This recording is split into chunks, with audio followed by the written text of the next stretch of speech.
Welcome to Finding Certainty with your host and U.S. Army veteran, Patrick Laing. Over the next hour, you'll learn from Patrick and his expert guests how to attract more certainty into your business and your life.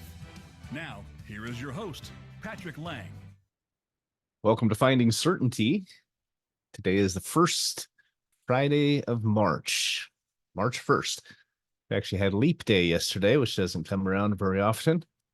That was kind of fun. We did a little bit of training here at our company about using, what we have to leap forward. And anyway, it was a fun little conversation exercise we had. But as part of these monologues, I'm trying to keep them alphabetical. So in January, we talked about accountability. In February, we talked about balance. And this month, we're going to do a C word. Now, there's a lot of different C words out there. I mean, collaboration and confidence and cooperation, courtesy. I went over a lot of different possibilities. But probably the most obvious one you would think would be certainty, since that's the name of our company, name of our show, etc. But that's not the word I'm going to use. I actually spoke about certainty back in June when I last minute unexpectedly had to do a monologue. My guest wasn't able to log on, and with no notice, I had to talk for an hour. Well, it went well. I encourage you to go back and listen to it. I shared several insights into how to create more certainty in your life. Did another monologue in November about gratitude, and I guess in honor of Thanksgiving Day. But these monologues, they're really about what kind of person do you want to be. I mean, I look at these characteristics, these attributes, as things that I want to develop in myself. They're things that I want to see developed in my team. And it's an ongoing effort, right? An ongoing battle. So my word for today that I decided to talk about is the word composure. You think of what is a composed person. It's someone who's disciplined, they're controlled, they're wise. I consider a composed person, or a person who has composure, to be someone who is emotionally mature. And that's hard. It's hard for a lot of us. I've struggled with that throughout much of my life. I think many of us have, as I've gone through trials and challenges and personality differences and marriages and divorce, and the list goes on. But it's a goal that I've had, and it's one that I feel like I'm getting better at. I've definitely had some great examples in my life. If you look at Webster's dictionary, it says that the definition of composed is free from agitation. They also use the word calm. Then they also use the words self-possessed. Look up the word composure. It says a calmness or repose, especially of mind, bearing, or appearance. And then they also say self-possession. Well, I looked up self-possession. It says control of one's emotions and reactions, especially when under stress. I mean, isn't that the time where the rubber meets the road, where we really determine and prove, or others see, whether we are self-possessed or not, whether we have that presence of mind that means composure, that makes such a difference if in fact we can display it. Presence of mind versus fear, anger, worry, etc. I think that the use of that word presence makes me think of the word present. Are we in fact living in the future with anxiety, worry, or living in the past with fear and anger, or are we in the present? This is one of the secrets to certainty in our lives, and it's most definitely an indication or outgrowth of being a person with composure. I think of developing composure in my life as being able to step back, slow down, maybe stop and think through the situation before I respond. There's the old saying that stop and count to 10 before you say anything, because you'll probably say it better. The Latin root or meaning of the word composure, it shares the word securitas. and then a definition of security, safety, freedom from care, and unconcern.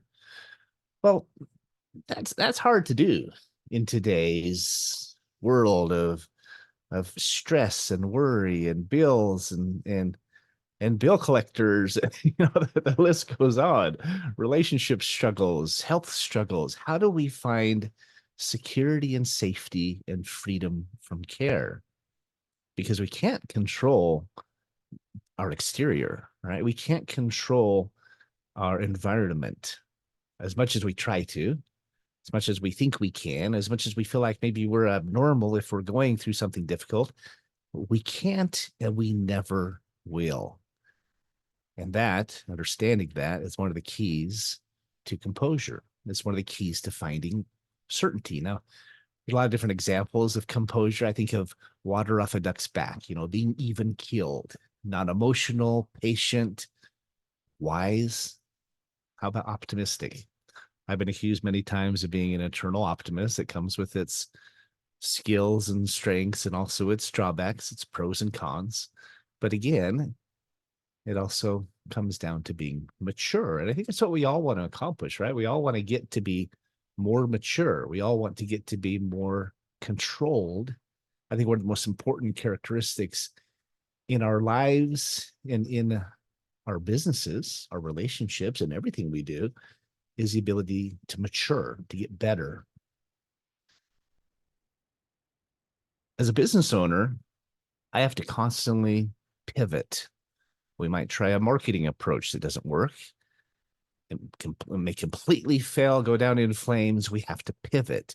The faster we can pivot, I think the more likely we'll succeed in the end. We're less likely to fail. Two things come out of it. One, we can get through it more quickly. And two, we can learn from the process and hopefully do better in the future. That ability to pivot applies in our conversations. It applies in our finances. It applies in so many areas. And I think it's one of the characteristics of being a composed person, of having composure, is the ability to recalculate, as the GPS says. And we have to do it because many times in life we go down a path and it's the wrong path. It doesn't work. We have to turn around and go back to that fork in the road and figure out a better way. We try something that fails. Well, they say we should fail forward. They say we should keep trying. There's lots of examples of that, like Edison and others who tried to invent a light bulb. I think it was 10,000 times. He said, I didn't fail 10,000 times. I just found 10,000 ways that a light bulb wouldn't work. Well, do we have that same attitude in our own lives? How do we do this? How do we do this when life isn't easy? I mean, it's unpredictable, it's dangerous, dramatic, even traumatic, even devastating at times. We're going to talk a little bit later about some of my ideas and some of the lessons I've learned for how to do exactly that. Now, there are a lot of good and bad examples that we can think of. I think of, in sports, just one bad example, sorry, John, but it was John McEnroe. He was not very composed on the court. He'd throw his racket, throw tantrums, even lay down and kick his arms and legs. It was a terrible example of composure as an athlete.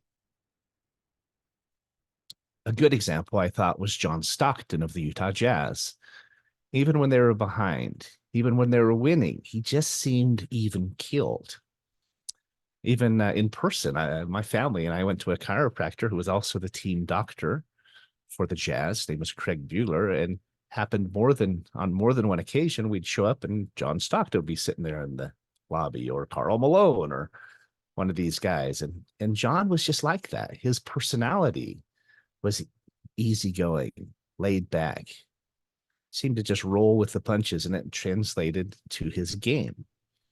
I have a couple of friends who are in their 80s, business partners, friends, mentors. I love them both. They are extraordinary men, but one of them seems to be a little bit better at composure than the other. I won't share their names, but the one, he seems to get frustrated easily, get angry, get impatient, so much so that it's damaged relationships. He and his oldest son are fairly estranged, and I think a lot of it has come down to the fact that this friend of mine is not very composed. He's respectful with me. He's respectful with most people. He's an amazing guy. He serves everyone. He's been just a hard worker for his entire life, but emotionally, when it comes to composure, he seems to struggle a little bit. Now, there's a lot of reasons, right? And part of understanding composure, becoming a more composed person, is not judging ourselves and not judging others. Just keep trying to get better, cut people some slack, give them room to be human. This other friend of mine, though, he seems to do it really well. Same age as my first friend, and he's been through his own share of loss. He was divorced many years ago, 30 plus years ago. Uh, and yet he's maintained this amazing relationship with his kids, his grandkids. He seems like he's 30 years younger than he is. I mean, he's spry, he's upbeat, he's optimistic. I've never seen him get angry. I've never seen him lose his temper. He gets frustrated. We all get frustrated at times, but he seems to have the ability to pivot unlike anyone I've ever known. And I learned a lot from him. So, I mean, I have a lot of examples. I've learned a lot from both of these, not just what to do, what not to do, but just amazing lessons. I've had other lessons like former employers, employer I had in Alaska named Rocky Brew, who was a great example of someone with composure. He managed a very successful company, very stressful and challenging petroleum company, but he just seemed to all take it in stride. Had another boss named Roy Bletko, who taught me how to help others learn composure. We were having some struggles. He was the general manager of a remodeling company. I was the senior sales manager. And we were having a lot of trouble between the installers and the salespeople. They just were not getting along. They weren't communicating. There wasn't very much composure going on between them. But Roy taught me how to help them, not just to believe in it and model it, but to not just illustrate, not just model it, but actually teach it and help them come to embrace it. One of the best ways we can learn composure is to teach it, to model it, to be an example of it, and keep trying and be transparent about it. One of the big obstacles, I think, to many of us when it comes to composure or patience or growth is when we try to pretend that we don't struggle ourselves. We try to, put on a facade and not be real with people. One of the best things you can do when you are struggling is to be one, transparent, and two, humble. If you can ask for help, rather than it damaging your reputation, when you admit that you need help, admit where you have fallen short, or you don't know what to do, or you're struggling, it's one of the best things you can do. It's a phenomenal example of composure, but it's also a precursor to growth. And it will gain great respect for you from the people you work with. One of the best examples of composure in my life was my grandfather, Charles William Laing. Bill, as everyone called him. He was one of the best examples I've ever seen of someone who consistently served others. My grandmother had a lot of struggles. She had several health struggles and challenges. She had blackouts. She had seizures. I mean, for many, many years. And this made her a difficult person to be with. Now, she had a lot of great characteristics. She loved her family. She served us faithfully, but she was challenging. And my grandfather gave her unconditional service. I mean, I don't know if I could have done what he did for for as many years as they were married over 70 years. And I may have given up. I don't know if I could have done what he did for as long as he did. He believed that they would be together again someday, that he would see her in her healthy form, she would be whole. And that I know kept him going, but a lot of it was who he was, because he served everyone that way, not just my grandmother, but he stayed composed. I don't ever remember him losing his temper. He might say, "Okay, Grace, calm down, calm down." He'd speak up, and you have to. It's one of the characteristics of a healthy person is the ability to make healthy requests, respectful requests. But he did it with love, and what a great example to me of being a composed person. Even when we went golfing together, he golfed into his 90s. Again, another example of someone who, by learning and living these principles, was young, clear till the end. Well, even when he golfed, he was composed. I never heard him swear. I never heard him. I mean, he'd say, "Oh, drat," he made a bad hit or something. But man, just an amazing example of somebody who embodied this principle. And you know that when he passed away, he eventually passed away in his 90s from cancer, 96, if I'm not mistaken. And my grandmother, she passed 30 days later. She didn't want to be here without him. She loved him with all her heart. And I know that they are happy and together and healthy today. So marriage was, speaking of marriage and lessons, this is a hard topic for me because I've had my own trials in marriage. I've been married 3 times. I tell my wife, third tries the charm. Should have married her the first time, et cetera, et cetera. But I am grateful for the lessons I learned and the fact that I got my 5 children out of my second marriage. But I had a lot to learn about composure.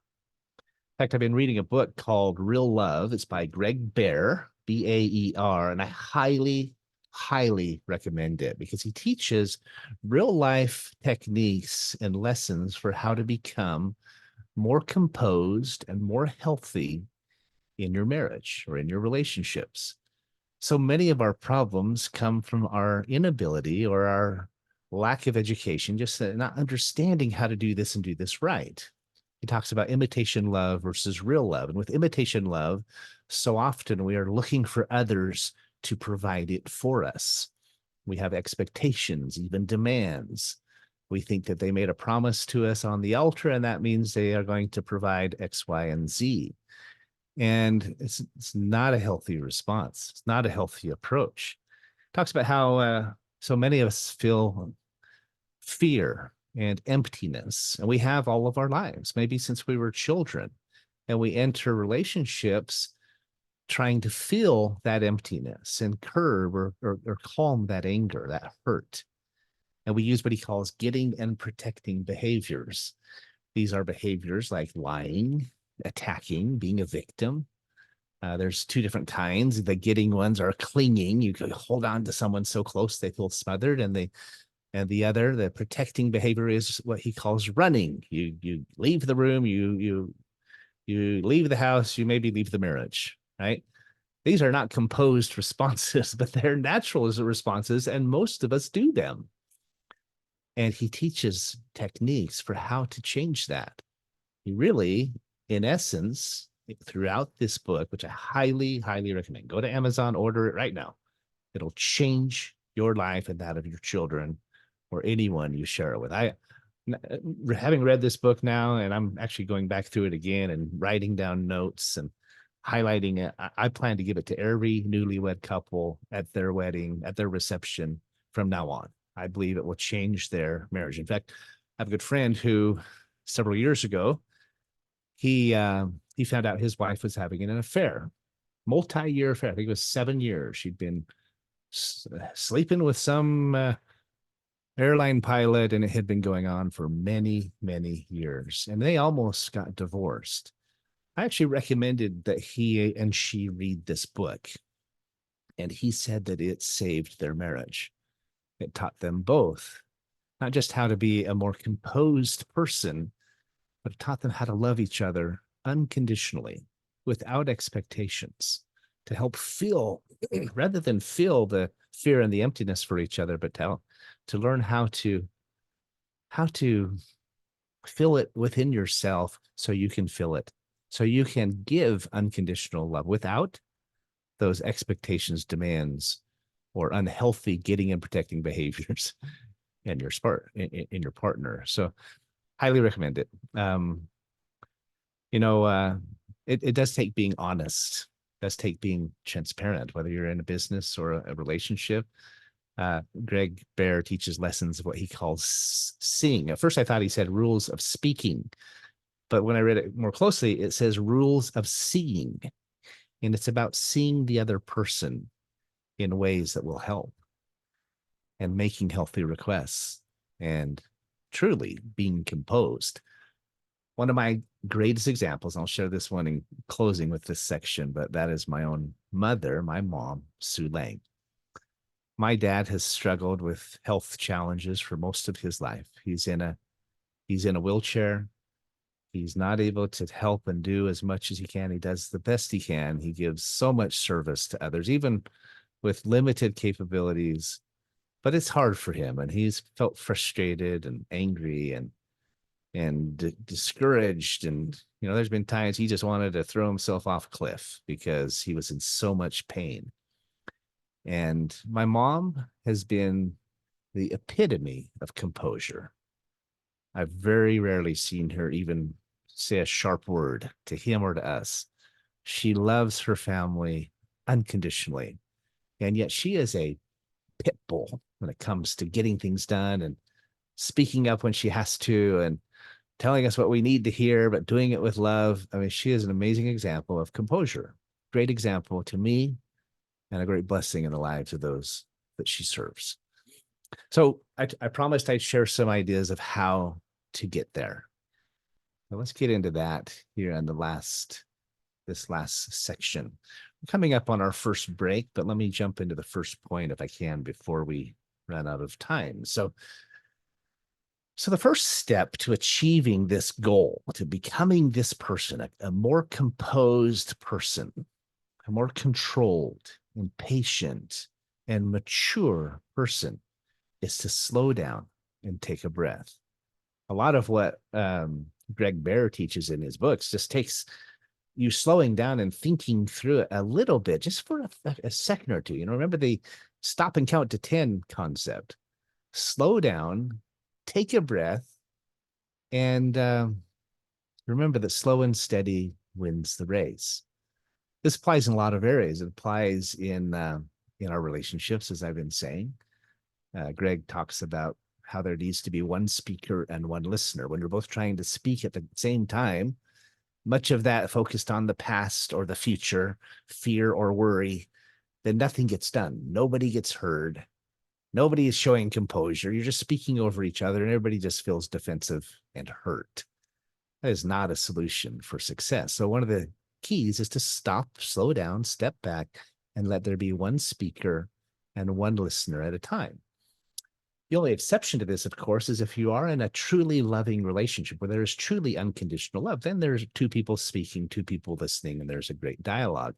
When you're arguing or disagreeing or feel, you know, some contention or confrontation or differences of opinion, you have to remember this principle. Let the other person get it out. Listen, ask questions, get them to open up more, make sure they feel heard, and then you'll get your turn. Even if it's another day, just hold off, bite your tongue, and wait until another time, later that same day, or maybe even the next day. There's a phenomenal book called Crucial Conversations that is written by 5 different authors. I won't share them with you, but you can look it up on Amazon. Another amazing book. And they teach some of these same principles. They talk about how they've taught it to the UN and taught it to government leaders and others, and how it changes the dynamic. When people listen and care and truly show empathy, show compassion, show interest, extraordinary things happen. Just last week on my show here, I had Jay Levin on. He was the founder of LA Weekly, the largest urban newspaper in America. Ran it for 17 years, retired and sold it. And now he's the president of an organization called equipourkids.org. He talked to me about how he believes that if we can teach our children these skills, he calls them emotional intelligence, or EQ, as it's known. Yeah, he doesn't call it, everybody calls them that. But he believes that we could change generations. We could change our government, our country. We could take down the nukes eventually if people could learn these skills. Another C word is cross-examination. Now, I'm not talking about cross-examining your partner. They don't appreciate that. I'm talking about cross-examining ourselves and asking constantly, how am I doing? It's easy to do with 2020 hindsight, look back at what we should have done, what we could have done, what we did well. It's more difficult to do it mid-sight, in the middle of the process. It's a helpful and a healthy exercise to do it in advance, to prepare, to think through how you'll do your next conversation, how you'll deal with your next stress at work or difference of opinion. Role play it, practice it, think through it. Cross-examine what you think you'll do, cross-examine what you are doing as you do it, and cross-examine what you did when you're done. How cool, calm, and collected did you stay? Just yesterday, as I was saying, we talked a little bit about Leap Day, and I shared with the sales team some insights. And one of those I shared with them is called the objection resolution model. And it's, there's the old traditional approach of overcoming objection. It sounds like you're beating them down. Well, the objection resolution model teaches that when someone objects, the first words out of your mouth should be a statement of empathy, should be a statement of understanding. Whatever you say is going to raise their walls or lower their walls. So what do you want to do? Well, you want to lower their walls. You want them in the basement. So say something like, I hear you. I understand. I really appreciate that. That's a great comment. That's a great insight. Something that shows empathy. And then the next question or the next step should be to ask a question, maybe a series of questions to peel back the layers of that artichoke and get to the heart of their concern.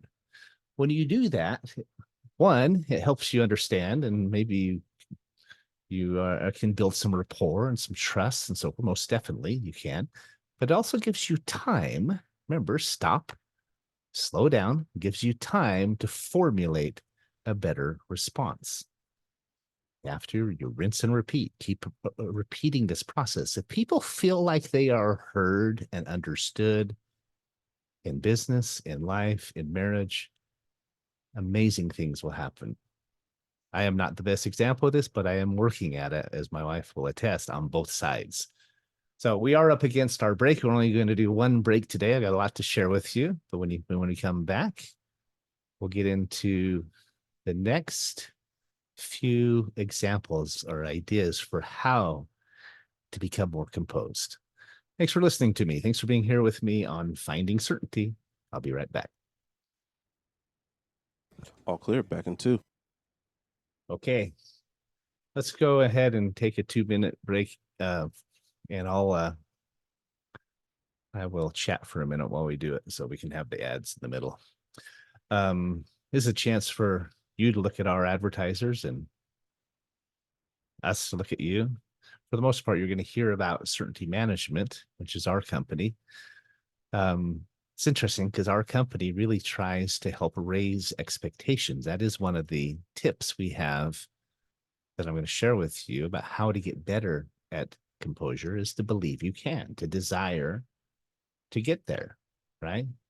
To become more composed, you've got to want to be more composed. So I always say on the YouTube video, you can hear a few other insights, and I'll talk a little bit more about that here in a minute. But I have had some great examples. I've had some bad examples. There's times in my life where I've done really well at this and times I've done really poorly at it. I told you I've been married 3 times. I definitely learned a lot from the first two, made a lot of mistakes, could have been much more composed than I was, but I'm getting there. It's fun watching my kids who are much better at it than me, our up rising generations, as they say. They seem to be smarter and wiser and more controlled than we ever were is at their age. I certainly feel that way about my kids. So I think we're coming back here. I'm back in about 10 seconds. All right. Thanks, Jordan.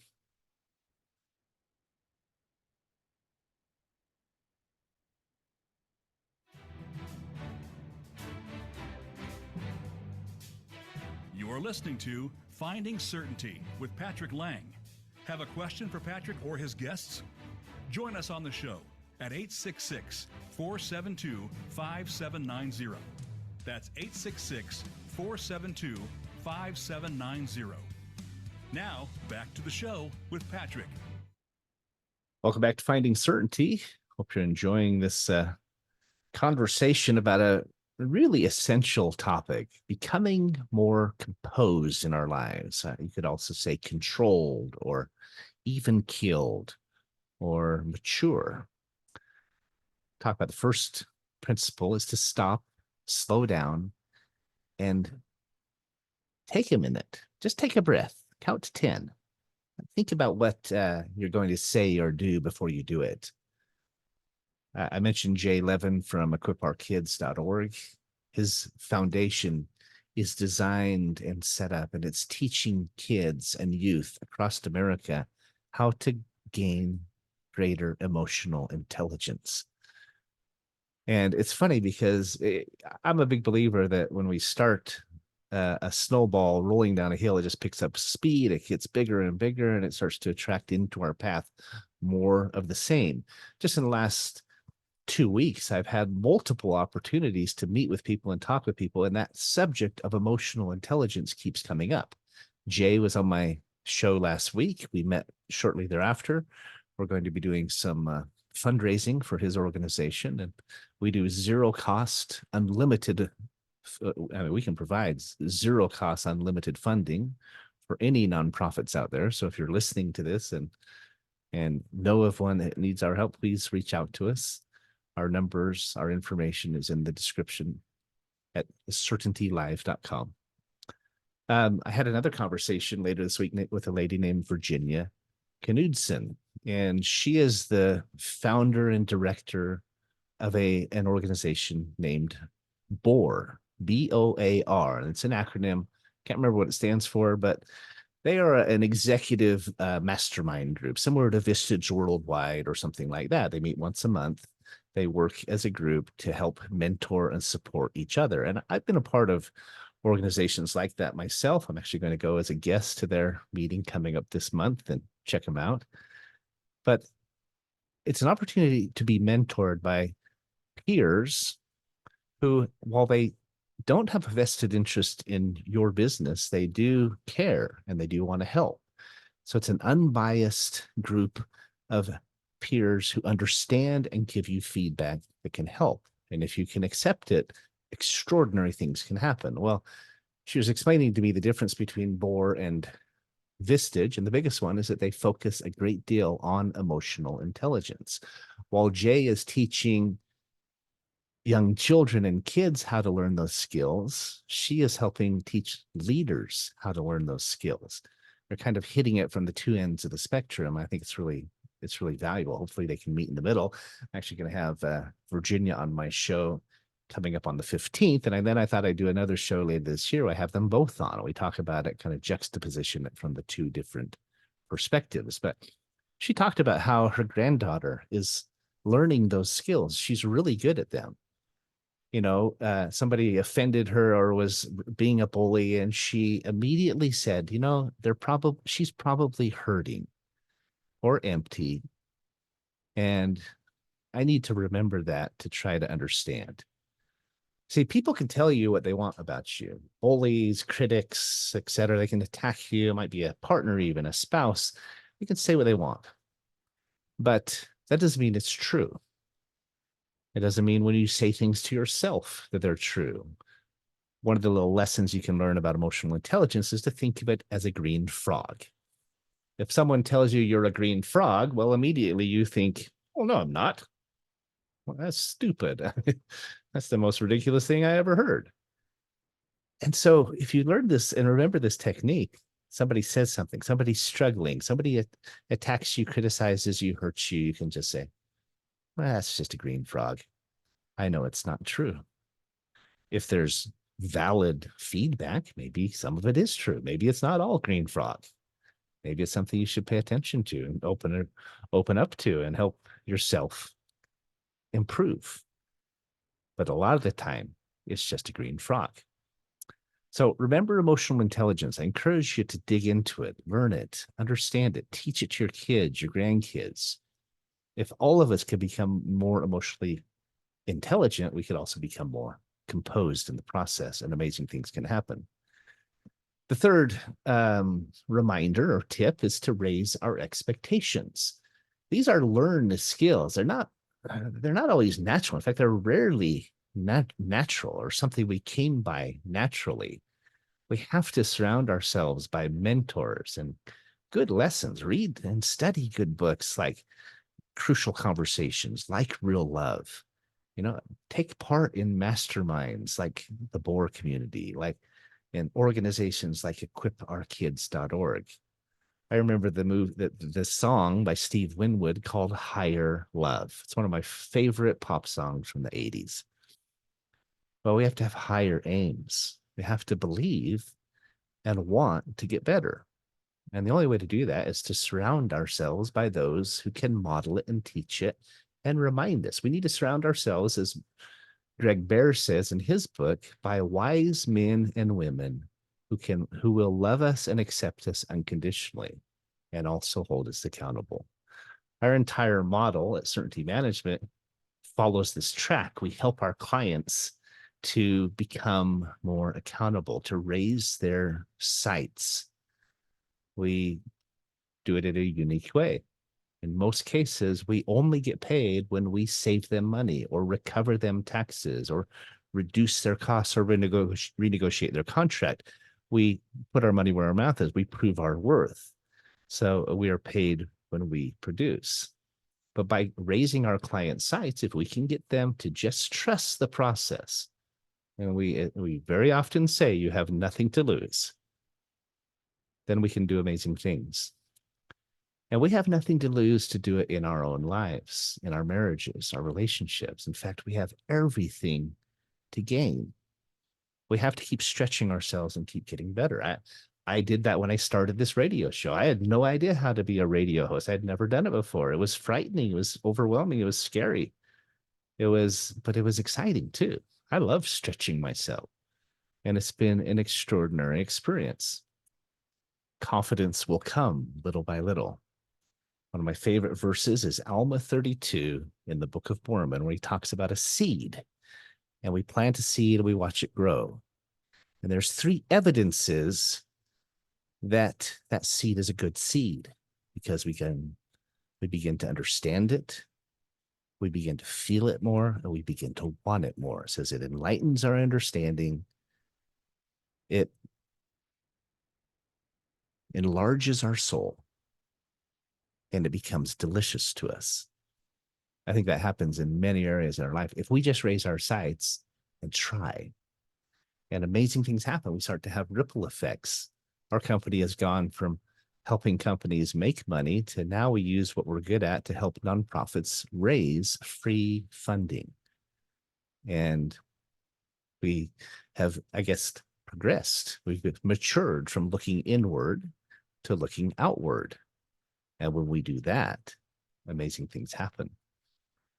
The 4th step is that we have to remember that we have choice in all things. We can control not our environment, not the world, not the politics, not other people, but we can control our response. We can choose how to respond. We can stop and take 10 seconds. We can slow down. We can want to get better. We remember a fundamental, eternal principle is to remember that we have freedom of choice. It's not nature, it's nurture. It's not choice.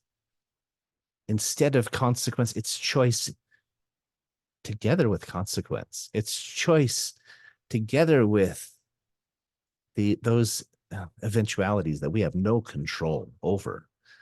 One of my favorite books is Man's Search for Meaning by Viktor Frankl.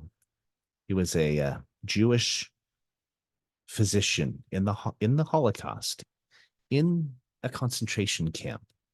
He talked about how they can all remember those who went around the camps serving others, giving of their last piece of bread. They chose how to respond to this almost unimaginable experience. He says that everything can be taken from a man, but one thing, the last of the human freedoms, to choose one's attitude in any given set of circumstances, to choose one's own way. If that isn't the epitome of composure, I don't know what is. And it's not always easy. I mean, it wasn't easy for me to go through 3 marriages and 2 divorces. It wasn't easy. I'm sure it goes without saying for Viktor Frankl and his community to go through what they did. But if we can have empathy and compassion, if we can press on, if we can remember the green frogs when they happen and take advice when we need it, we can learn this ourselves. We can teach it to our kids, maybe even teach it to our leaders, or at least find it in our leaders. Hopefully we can.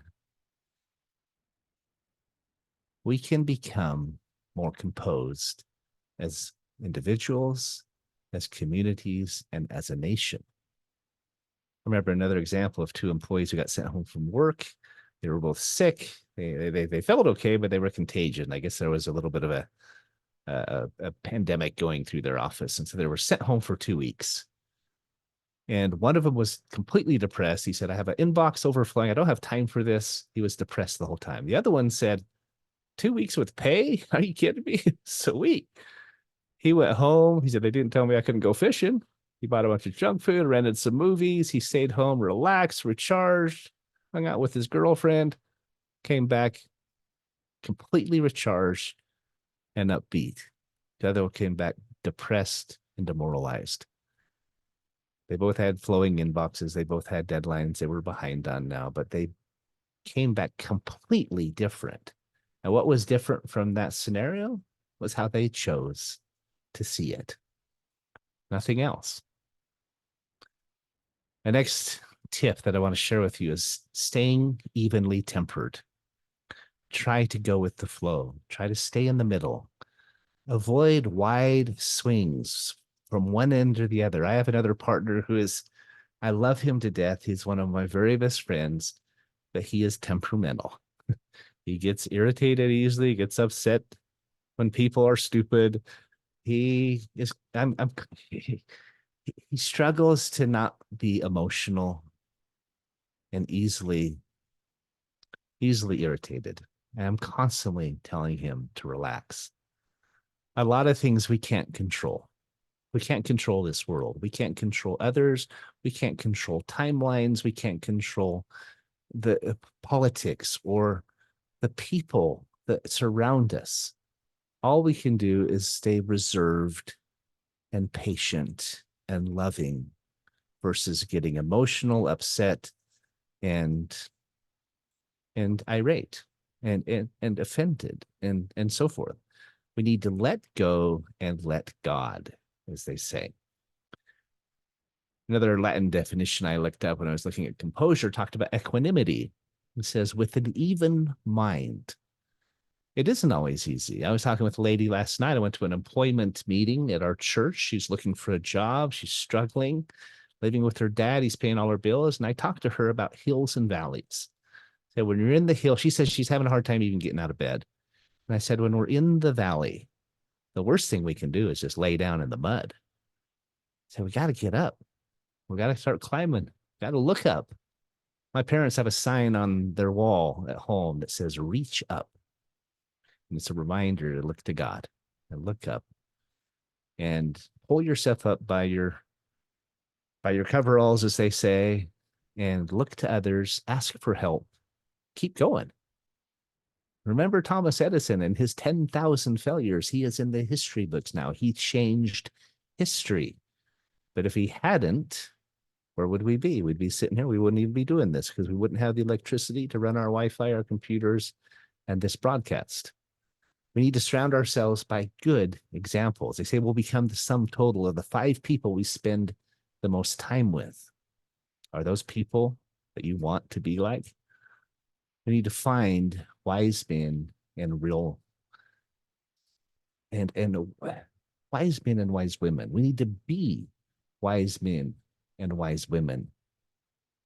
If we don't give up, we can be more healthy, more happy. We can give help to others. We need to learn to accept service from others. And one of the best ways to feel better is to go out and give it. Last week, I had a visit with 2 weeks ago, Sir James Gray Robinson. He talked about moving from success to stress. He talked about how we can be out of alignment. He talked about energy. Some of the easiest ways to change how we feel is to choose, again, emotional intelligence, choose to smile.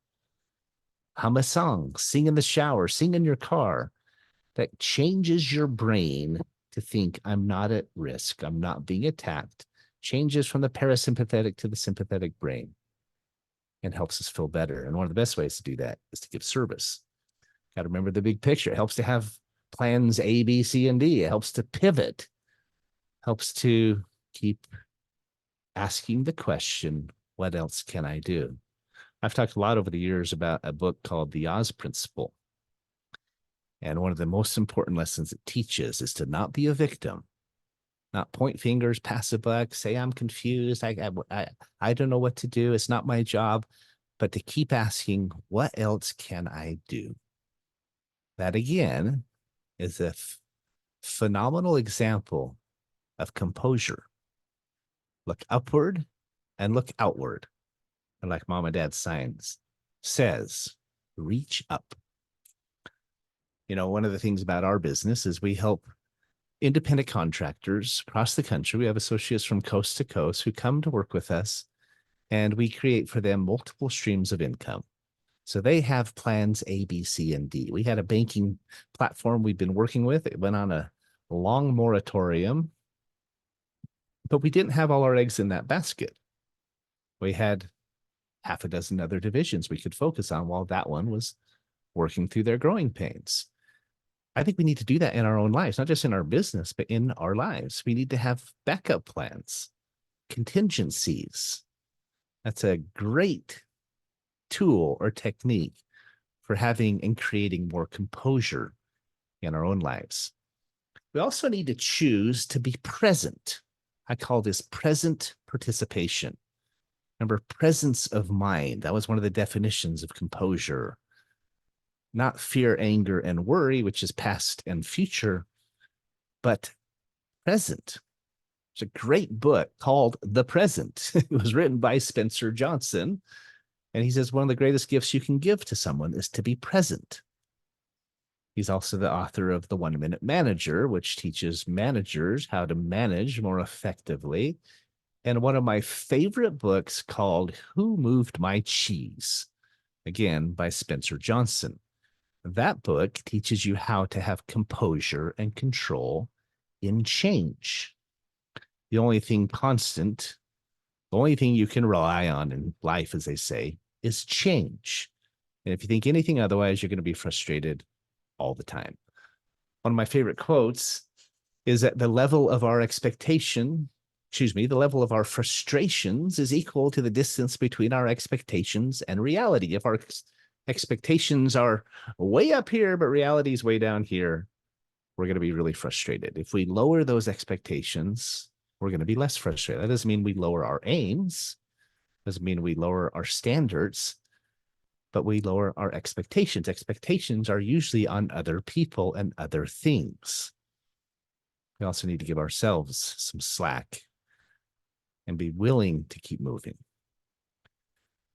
The last tip I have for you is to remember accountability versus victimhood. And I touched on this briefly talking about the Oz Principle. I was invited to be in a book a couple of years ago called Mission Matters, focuses on CEOs whose companies are making a difference. And I talked about this topic about accountability, because ultimately that's what this is all about, being accountable for ourselves, for our responses. Are we stopping and counting to 10 before we say the wrong thing? Are we listening? Letting the other person be a speaker while we are a listener? Are we looking to good examples? Are we seeking greater emotional intelligence? Are we asking, what else can I do? Now, it's not being a victim to ask for help. That's actually empowering. It empowers you and the person you're helping or the person you're asking for help from. When you are transparent and admit we need help, it doesn't damage our reputations. In most cases, in the eyes of our colleagues and peers and loved ones, they respect us more. It is a constant effort of course correction. You think of an airplane, they say that the pilots, or the autopilot at least, is constantly correcting the course. If not, you're going to end up in an entirely different city. The same thing as we're driving down the road. Our hands are never still. Our hands are constantly keeping us in our lane, unless maybe we're driving a Tesla that's doing it for us. But even then, the Tesla is keeping us in the lane, constantly recalculating and adjusting. And we need to do that in our own lives. It's one of the characteristics of a person that is truly composed. Are we constantly checking in? Are we constantly asking how we're doing? I heard an example that defined repentance as repentance is a person who is, let's see, what did it say? The definition of a righteous person is a person who is repenting. Well, that sounded backwards to me, but it's true. It's a person who is striving to get better. And he asked the question, which direction are you facing on the stairway? Are you facing up and going up as fast as you can, or facing back down? An amazing example in my life is my partner and executive assistant. She's a partner in certainty management, Miss Jill McCauley.